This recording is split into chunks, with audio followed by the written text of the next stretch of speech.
Sejam todos bem-vindos a mais um encontro do estudo reflexivo do livro O Consolador. Boa noite a todos. Vamos nos preparando aí para iniciar o nosso estudo, dar continuidade ao estudo do livro Consolador, que é um livro escrito pelo Espírito Emmanuel e foi psicografado por o nosso querido Chico Xavier, tá? Que hoje se encontra no mundo espiritual também, né? E nós paramos na questão 34. No momento, eu não vou apresentar ninguém, mas as pessoas vão se apresentar. Estamos com o time completo, Dr. José Nilson, Wilson e D'Alessandro, e nós, conforme vamos lendo e comentando, eles vão se apresentando. Tá bom? Tá combinado? Então, boa noite a vocês. Quem vai ler é o D'Alessandro? D'Alessandro, boa noite, seja bem-vindo ao Mais Estudo e questão 34. Então, boa noite aos dedicados irmãos de bancada, a toda a equipe técnica e principalmente a você que vossas vibrações chegam até nós. Questão número 34. A denominada árvore genealógica dos seres humanos tem idêntica significação no plano espiritual? Resposta. Na esfera espiritual persiste o mesmo esforço na conservação e dilatação dos afetos familiares. E ora nos trabalhos regeneradores da Terra, ora na luz santificante dos planos siderais, transformam-se as paixões ou sentimentos ilegítimos em sagrados liames do espírito. A árvore genealógica, porém, como se conhece na luta planetária, não se transporta ao plano invisível, porque aí os vínculos de sangue são substituídos pelas atrações dos sentimentos de amor sublime, purificados no patrimônio das experiências e lutas vividas em comum. Profundo. Quem quer comentar? Vamos lá? A gente sabe dos laços corporais e os laços espirituais que traz para nós aí no Evangelho segundo o Espiritismo. E a gente sabe quando a gente encarna, as pessoas que são colocadas, principalmente mais próximas de nós, o nosso núcleo familiar, são os espíritos que a gente tem maior necessidade de se afinizar, né? Que às vezes temos maior compromissos e até muitas pessoas falam, puxa, eu tenho tanta dificuldade dentro da minha família, eu tenho a minha relação é tão complicada com meu filho, com a minha esposa, mas a gente sabe que é isso, a gente veio para se acertar. Mas isso que ele fala dos laços genealógicos se manter na espiritualidade, os laços consanguíneos eles findam com o desencarne do corpo, né? Do espírito ali. Mas os laços espirituais, que são os pautados no amor, como a resposta que Emmanuel nos dá no Consolador, a gente sabe que esses laços são eternos. E quanto mais a gente amar, mais esses laços vão se fortalecer na espiritualidade para a eternidade. Certo. Doutor Nilson quer falar sobre... Tá tudo ligado, não tem como separar. Às vezes, como você falou, aliás, cumprimentar cada um de vocês, sejam bem-vindos ao programa. Vamos imaginar que um indivíduo encarna numa casa no meio de velhos inimigos. Existem casos assim. Então, o relacionamento dele ali não é bom, não é bom. Ele desencarna, às vezes pode até se afastar durante um tempo, mas alguém ali daquele grupo vai começar a desenvolver bastante. E vai chegar um momento que ele vai sentir necessidade de ajudar aquele velho irmão lá de trás, aquele pai, aquela irmã, e de todo jeito fica. É igual, por exemplo, o Cristo. Ele ajuda todas as pessoas. Mas o Cristo teve um carinho muito especial com aqueles que lhe perseguiram. Imagine o centurião, os soldados que estavam ali na prisão, aqueles Caifás, Anás que estavam... Lógico, ele está esperando o momento certo para ajudar. Então, de todo jeito, essa árvore não tem mais fim. Ele está ligado, porque se ele agora não fez amizade, mas imagina, desenvolveu tanto que ele vai sentir necessidade de ajudar lá atrás. Você, por exemplo, um camarada era daquele soldado, imagina aquele soldado que bateu no Cristo lá, e ele diz para o soldado, por que faz isso, né? Se eu errei, aponte-me onde errei.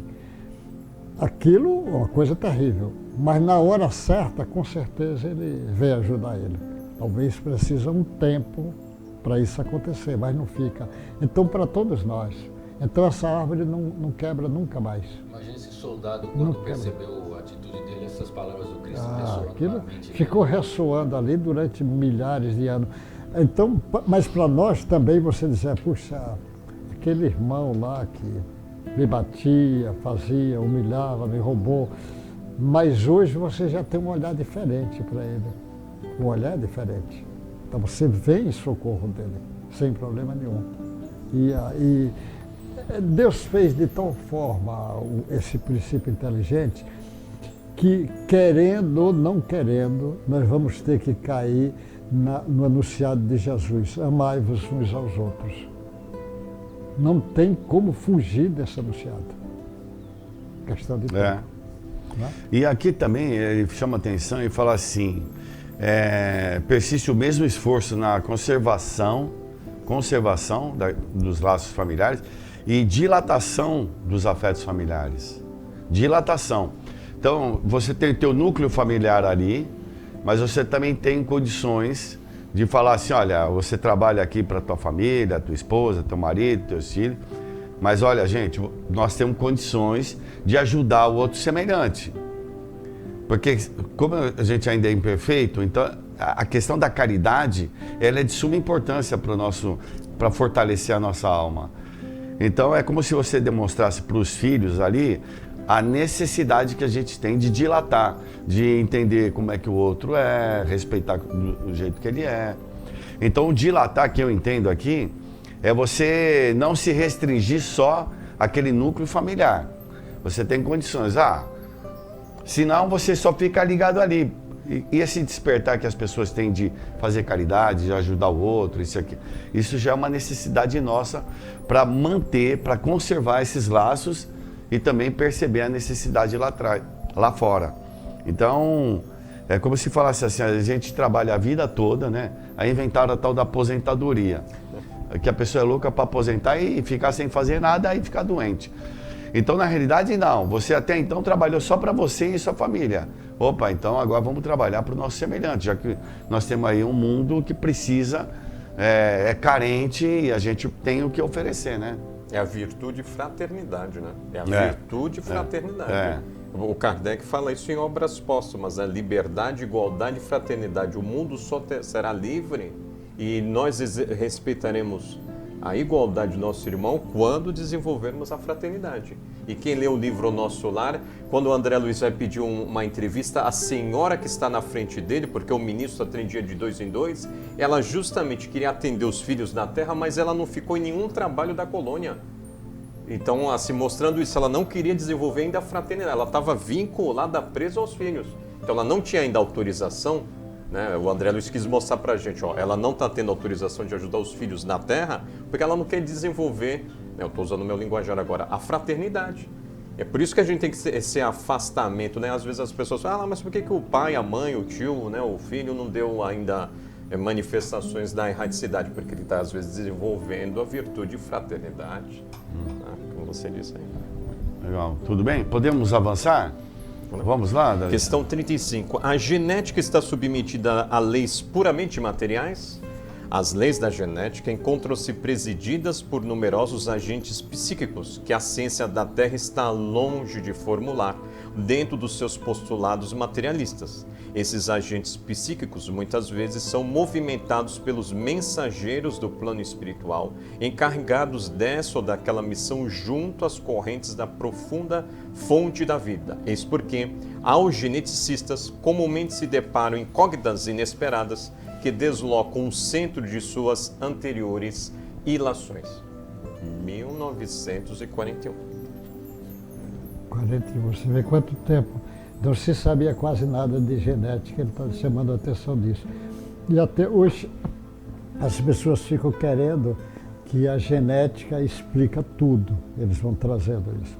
Só que a genética, ela obedece ordens, ela na realidade ela não é que decide nada, ela obedece. Então o espírito precisa das experiências e vai chegar até ele.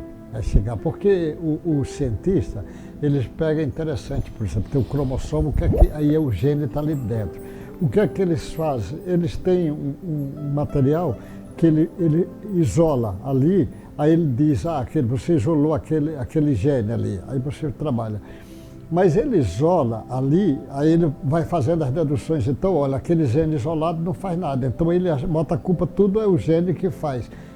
E o gene, na realidade, ele obedece ordens que vêm de fora. Ele tem o material, é como se dissesse assim, o estômago está pronto, mas ele vai precisar chegar o alimento para ele começar a trabalhar. Então ele está lá pronto, na hora que chegar ele já tem o automatismo dele, mas ele precisa vir a informação, o alimento, ver a água, o que está vendo. Para a genética é a mesma coisa, o gene é como se ele tivesse, aquele Pastorino, que ele dizia muito que o gene é como se tivesse uma parte aqui e uma parte já na outra dimensão, ele falando, o gene, porque ele vai fazer essa obediência. Agora, como a informação chega até o gene, no início, eles que diziam o seguinte, descobriram o núcleo e está dentro do núcleo o cromossomo e o gene, e começaram, é no núcleo que é a razão. Isso. E o Chico tinha escrito que a razão estava no citoplasma, que a célula tem o citoplasma e o núcleo dentro, estava no citoplasma. Aí foi um grupo de médicos conversar com o Chico. Estava ali Lex, tinha um grupo, no Facuri. E o Chico disse, Chico, não está batendo com o que a ciência está dizendo. E o Chico disse, o André Luiz está aqui, ele pode responder para vocês. Ele disse, o André Luiz está dizendo que ele está com a razão, o André Luiz é que está com a razão. E o tempo passou e os camaradas agora começam já a ver isso, que realmente é do citoplasma que vem a informação. E tem muita lógica, porque a célula inicial, a primitiva, ela não tem núcleo. E ela recebe informação espiritual. Ela tem que receber pelo citoplasma.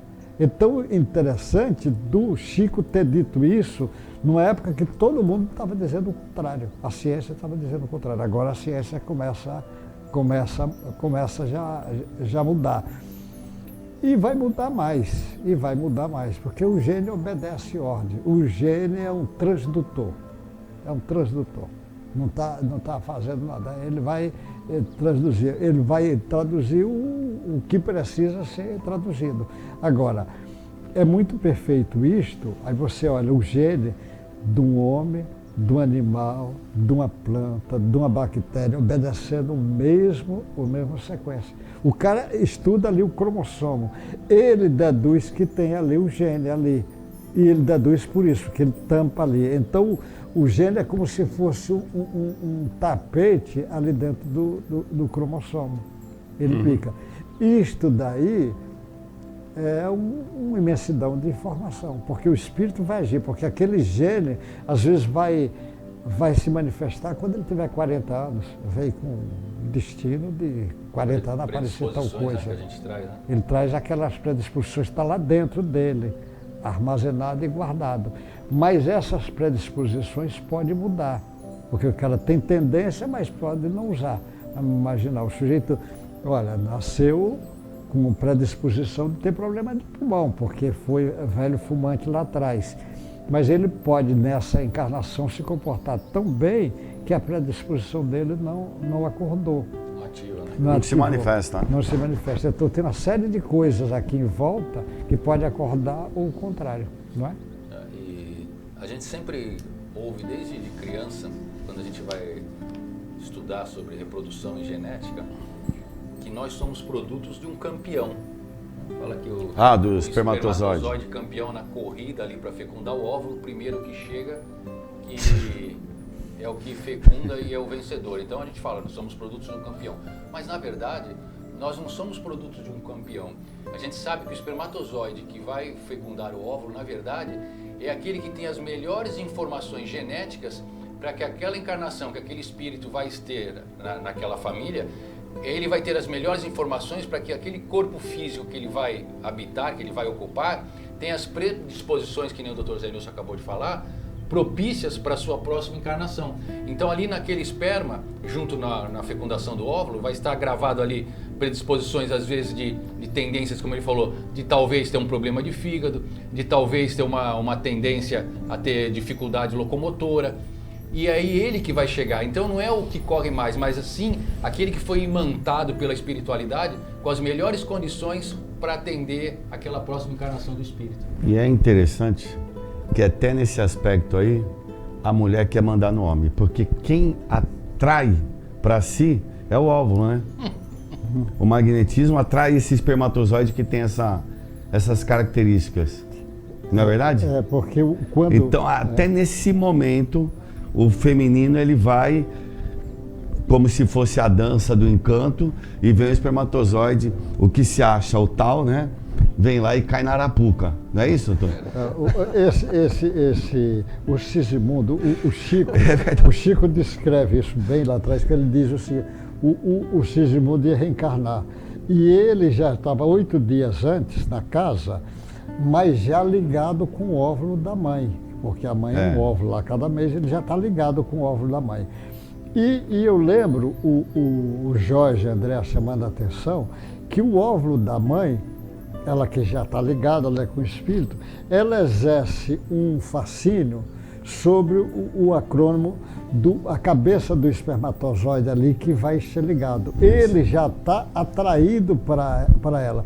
Porque é o seguinte, para entrar dentro, são milhões de espermatozoides, só um vai fazer aquela penetração, ou 2 quando vai ser gêmeo. Mas você veja, aquele que vai, porque sempre nas células tem substâncias receptoras, ele tem que estar numa frequência igual para entrar. Então só vai entrar quem já estiver com a frequência. Não é porque chega mais ligeiro, tem que ter frequência. Agora, aqueles todos que vão lá, aquele entra, e aqueles outros, como vão ficando ali circulando, eles vão fornecer energia para ajudar aquele outro que já penetrou. Então tá tudo, também não é perdido o trabalho dele, que ele também pode dizer. Agora, a cabeça do espermatozoide já está sofrendo. E tudo indica que o Jorge está certo, porque hoje já se sabe, não penetra numa célula se não tiver receptores batendo. Então ela já tem lá ligado o espírito lá do menino com ela, e ela já tem uma frequência vibratória para aquele que vai precisar. Então, é uma brincadeira aqui, a arapuca, essas coisas, mas cientificamente é o que vem sendo demonstrado aí, né? Essa questão do campeão aí, né, Wilson? Mas é importante, olha, você vê só quanta informação, e a gente está discutindo uma coisa base aqui que a gente não sabe nada. O agente psíquico, que é o cara que comanda tudo isso, né? Somos nós, espíritos imortais. Então, a gente ainda está achando que a matéria é que manda em tudo. Está escrito aqui no Código Genético, ele que vai... Não. Tem quem elaborou aquilo e tem quem vai dar o comando para aquilo funcionar, né? Então, para as pessoas perceberem, por exemplo, uma pergunta dessa aí, se tivesse aqui uns 20 professores de genética, tinha material para discutir o ano todo. Só essa pergunta. Material para discutir o ano todo. Ela é muito interessante, né? Para a gente ver a beleza, como a gente está falando da matéria e estamos adentrando na esfera espiritual, você imagine, né? Eu vejo assim, a matéria é condensada, uma coisa muito restrita. Agora, quando você entra na esfera espiritual, que a coisa é etérea, a gente se perde, né? O conhecimento também perde. A gente não tem capacidade ainda para misturar tudo isso.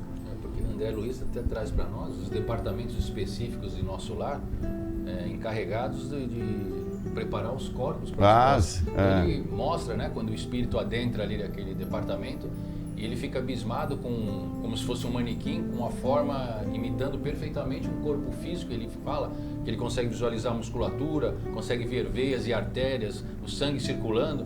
Então ali aqueles cientistas da espiritualidade que trabalham nessa preparação, nessa confecção do próximo corpo, conseguem ali, através de um molde minucioso, detalhar todas as características necessárias. Então, no livro Nosso Lar, ele já traz isso para nós. E é interessante também, aproveitando, quanto maior a relevância do espírito, maiores os cuidados ali que tem com ele.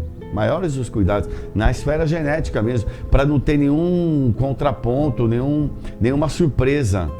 Né? No próprio Nosso Lar é falado esse aspecto aí. Não é desenvolvido porque eu acho que eles estão dando um pontapé inicial desse assunto, né, pra gente. Mas a gente pode imaginar. A perfeição é só lá, por exemplo, Jesus. Durante os 33 anos nunca foi acusado de doença nenhuma, gripe nenhuma, nunca teve. Olha a perfeição genética dele. Nunca teve nada.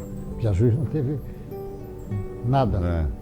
Então para a gente ver quanta informação a gente recebe e tem aí o tanto para estudar. Por isso que nós vamos para a próxima pergunta. Vamos lá. 36. Pode a genética estatuir medidas que melhorem o ser humano? Fisicamente falando, a própria natureza do orbe vem melhorando o homem continuadamente nos seus processos de seleção natural. Nesse sentido, a genética só poderá agir copiando a própria natureza material. Se essa ciência, contudo, investigar os fatores espirituais, aderindo aos elevados princípios que objetivam a iluminação das almas humanas, então poderá criar um vasto serviço de melhoramento e regeneração do homem espiritual no mundo, mesmo porque, de outro modo, poderá ser uma notável mentora da eugenia, uma grande escultora das formas celulares, mas estará sempre fria para o espírito humano, podendo transformar-se em tíreter abominável nas mãos impiedosas dos políticos racistas. Então agora ele fez a observação, não, se essa ciência, contudo, investigar os fatores espirituais, porque lembra que o livro é de 41, o projeto Genoma nem existia na Terra, né? O Genoma, a Alveninha Dolly, 1999, quem está acompanhando aí, né? Lê um pouquinho de ciência, assim, as datas, a gente não tinha o ferramental, né? Até mesmo na física, 40, o neutro ainda está sendo ali, neutro para a década de 50, então ele está dando a dica, vocês vão se debruçar para a parte que é o que a gente está aqui filosoficamente discutindo, da filosofia da ciência, né? A importância do mundo espiritual, né? Ou seja, esses princípios trazidos por Jesus e os Espíritos superiores. Ele antecipa muito, porque essas pesquisas vão acontecer e o homem às vezes dando um olhar só físico, material, e ele chama a atenção a importância do olhar espiritual para trabalhar isso, porque a natureza ela vai fazendo as mudanças, mas ela não perde de vista o olhar espiritual. O homem é que perde. Aí ele querendo fazer isso, ele vai querer genética. É por isso que as pessoas queriam, vamos fazer uma série de Pelé. Ele dizia, pega o gene de Pelé e faz. Não vai fazer. Exatamente. Ele pode fazer um corpo bastante parecido. Mas e a alma? E o atleta que já está lá dentro, que não começou agora? Não dá para fazer. Isso não dá. Esse lado espiritual. Quando eu pego o gene do Alberto Einstein, faz um bocado de Alberto Einstein. Não adianta fazer. Porque a discussão do espírito tem que vir. É essa que ele está chamando a atenção. Quando essa discussão for, todas as mudanças serão sempre no sentido da melhora espiritual, consequentemente, do homem. Mas fora disso, os caras entram com abusos. Mas nós já assistimos grandes melhoras genéticas nas plantas, nos animais. Nós temos grandes coisas de melhoras e muita coisa. Se a gente for ver, desde a criação ali do princípio inteligente, simples e ignorante, esse princípio inteligente é falado para nós no livro A Caminho da Luz, que esses engenheiros siderais que são encarregados de formular esses corpos que cada princípio inteligente vai habitar durante a evolução de milhões e milhões de anos, né, para chegar um dia a arcanjo. Cada corpo que aquele princípio inteligente habita, ele é o propício para aquele atual momento do desenvolvimento intelectual e moral daquele princípio inteligente.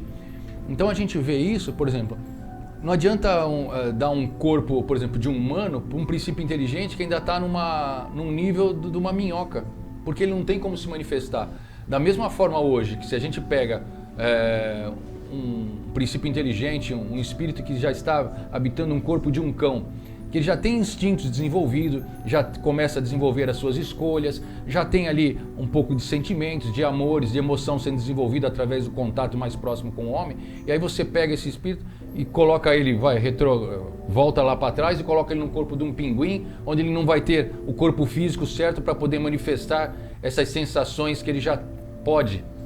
Então, é bem interessante, porque conforme o espírito vai evoluindo, o princípio inteligente vai evoluindo, o corpo no qual ele vai habitar nas suas futuras encarnações já vai sendo trabalhado.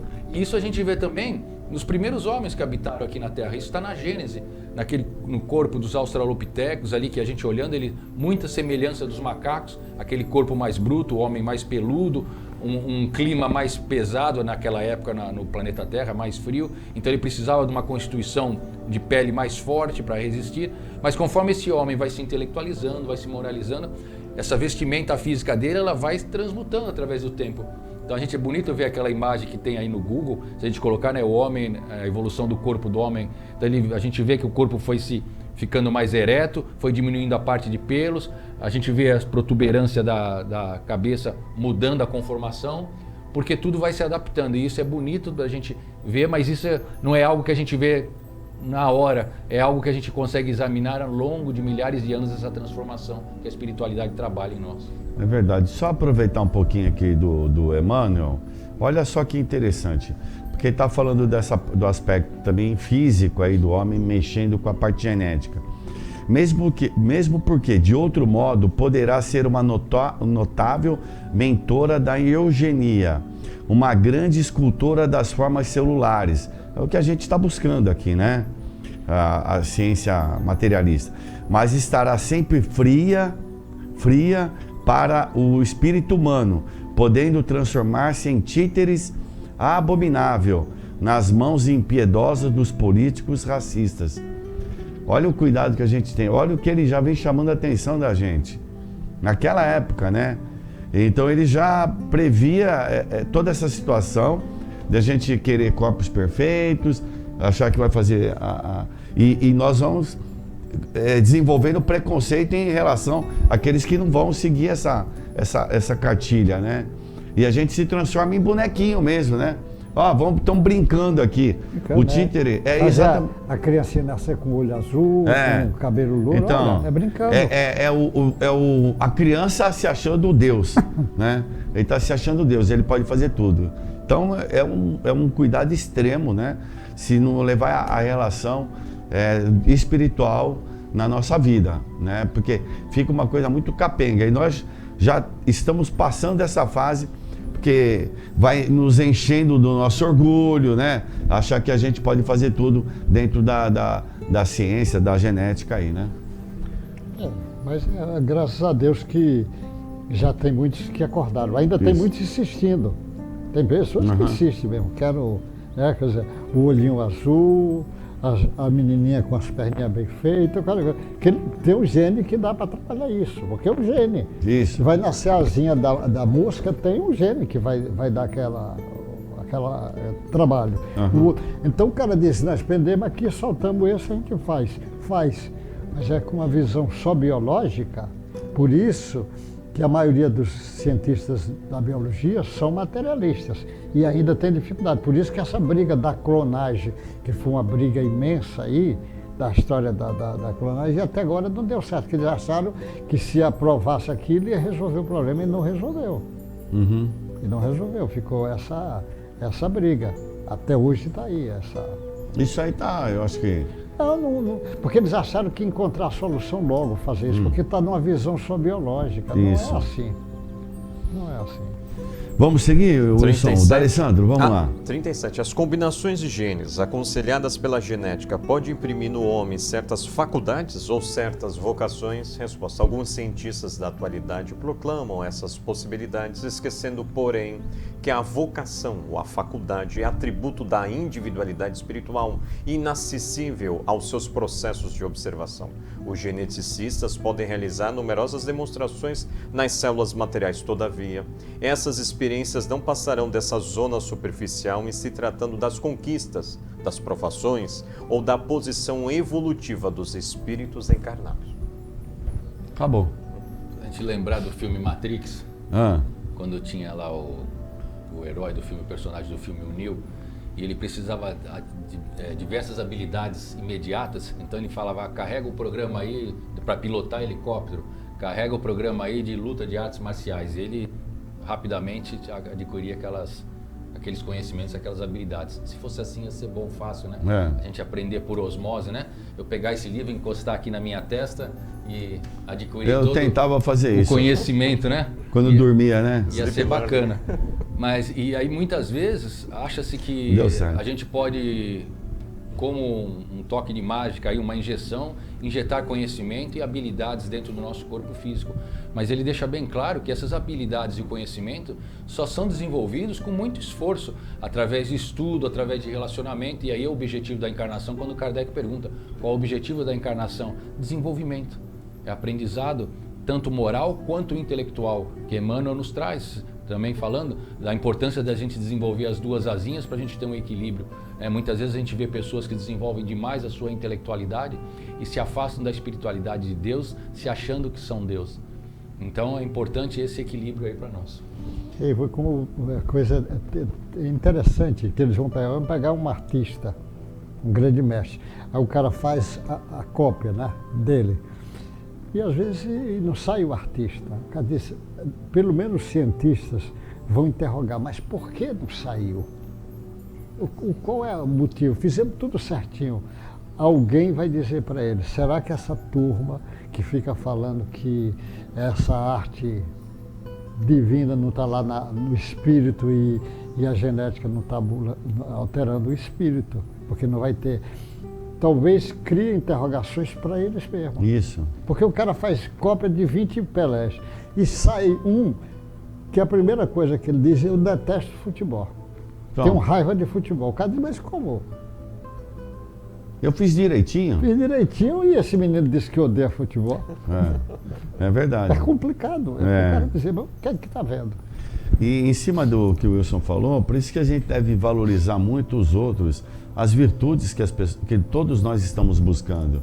Porque ela é em cima de conquista. E essa conquista é trabalhosa, é dificultosa.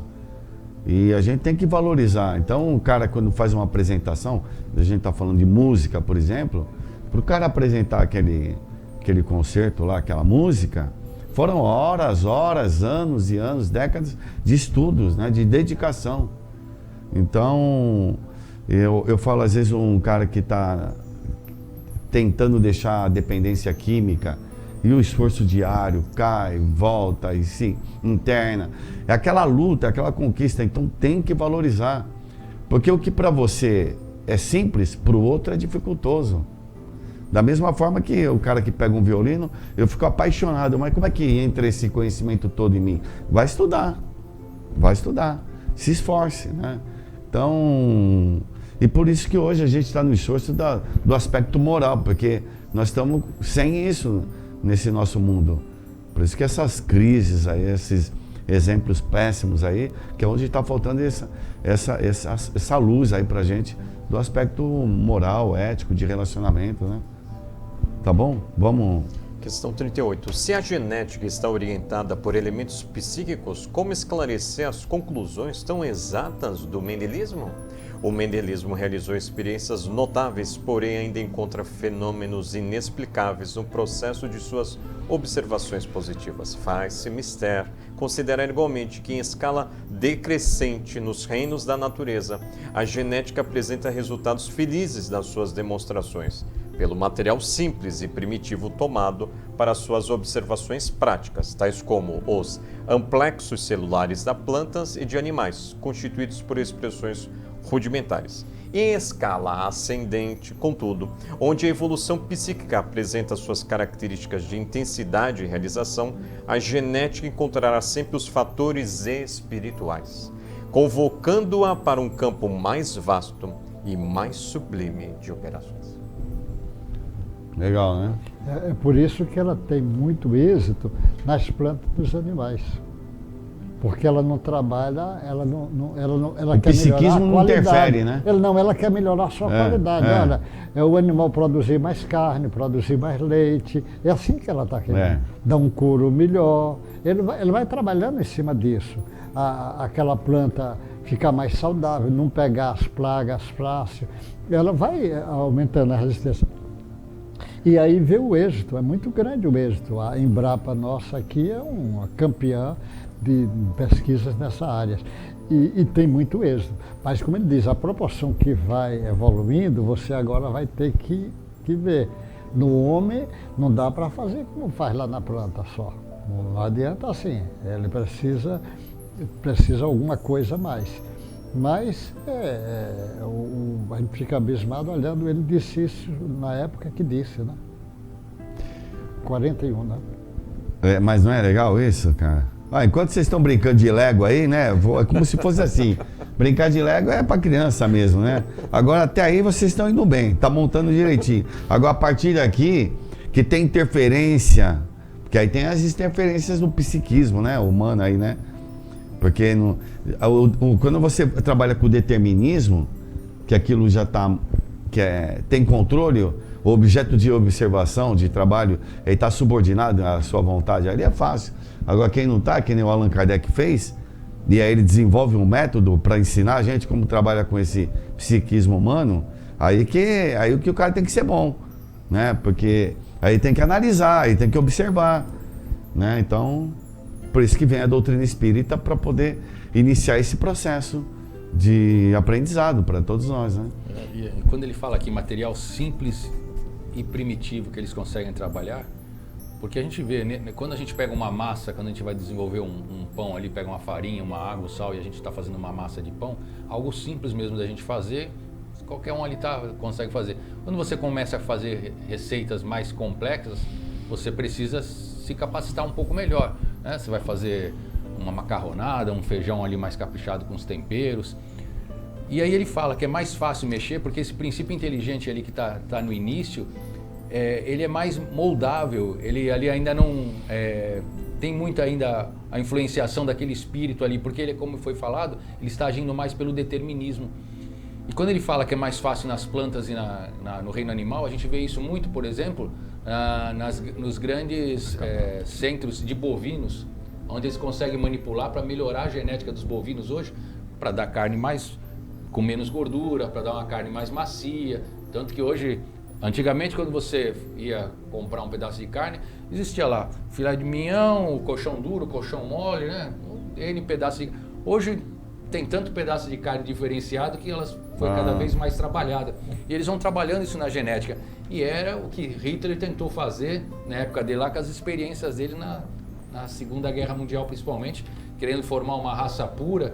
E aí naquelas atrocidades dos cientistas ali, dos médicos, fazendo as suas experiências ali, para tentando formar um corpo perfeito, um soldado perfeito ali para o grupo de alemães ali, né?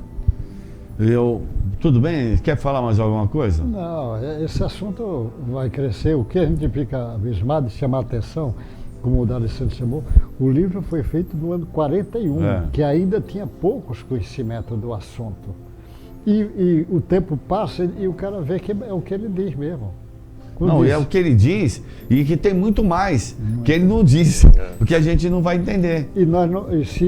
Como nós não somos especialistas na área, então eu gostaria que se aqui tivesse agora como disse, uns 20 trabalhadores mesmo profundos da genética, que abriam um leque de discussão e ia ver que o Emmanuel está certo e tem muito mais alcance do que o que nós estamos falando hoje. É verdade. Então, pessoal, nós vamos ter que encerrar, acabou o nosso estudo de hoje. Fica um convite aí às pessoas que gostam de estudar, gostam do assunto, né? Nós estamos falando de biologia. Então, se você conhece alguém interessado, quer conversar sobre esse assunto, ou então lê o livro O Consolador, puxa vida, é sempre muito interessante a gente ter opinião também de outras pessoas abalizadas aí, tá bom? Porque vai enriquecer o programa ou o nosso estudo. Então, você não deixe de nos acompanhar, estamos aí pelo canal nas redes da Caridade e estaremos na próxima quarta-feira, né? e aonde nós vamos continuar com a questão 39. Anota aí, questão 39. Quais as causas do nascimento de monstruosidades entre os homens e entre os animais, tá bom? Questão 39, fica anotado aí. No próximo programa estaremos todos juntos para mais um estudo reflexivo do livro O Consolador. Fiquem com Deus e até o próximo programa. Tchau, tchau.